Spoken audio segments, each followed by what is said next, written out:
সিরাজগঞ্জে গুপিরপাড়া রাস্তায় জলাবদ্ধতায় চরম ভোগান্তি।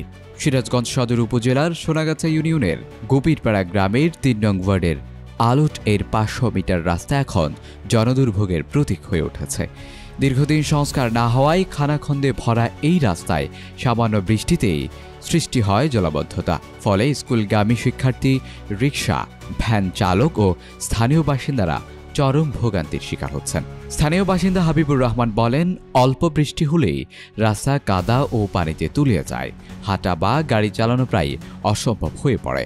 এলাকাবাসীর অভিযোগ, বহুবার আশ্বাস দিলেও স্থানীয় জনপ্রতিনিধিরা কোনো উদ্যোগ নেননি। আমাদের এই রাস্তার জন্য আমরা ঠিক মতন স্কুলে যেতে পারি না। আমাদের স্কুল যেতে সমস্যা হয়। আমার সরকারের কাছে দাবি, এই রাস্তাটা জানি ক্লিয়ার করে ছেড়ে দিতে হবে।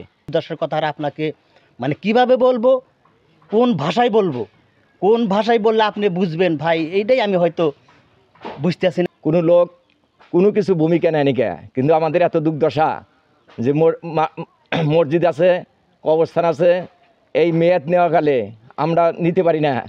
প্রতিদিন ঘটে দুর্ঘটনা, পড়ে যাওয়া, ভ্যান উল্টে যাওয়া, এমনকি অসুস্থ রোগী নিয়ে যেতে হয় চরম কষ্টে। ইউপি সদস্য মোহর আলীর সঙ্গে যোগাযোগ করা হলে তিনি কোনো সুনির্দিষ্ট বক্তব্য দিতে পারেননি। স্থানীয় জেলা প্রশাসক ও উপজেলা নির্বাহী কর্মকর্তার দ্রুত হস্তক্ষেপ কামনা করছেন, যাতে রাস্তাটি সংস্কার করে চলাচলযোগ্য করা হয়।